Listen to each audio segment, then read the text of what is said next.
எனக்கு பிடிச்சவனே, என் நெஞ்சில் தீய விதைச்சவனே, என் கண்ணுக்குள்ள நுழைஞ்சு சிந்தையில செறிஞ்சு போனே. இந்த வீட்டில் உள்ள ஒருத்த மௌனமணி மறைஞ்சு போனே.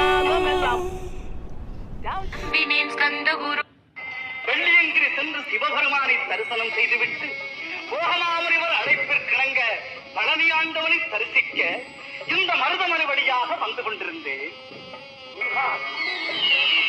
அதிகமாகிவிட்டதப்பா, அதிகமாகிவிட்டது, நான் மறந்து விட்டது.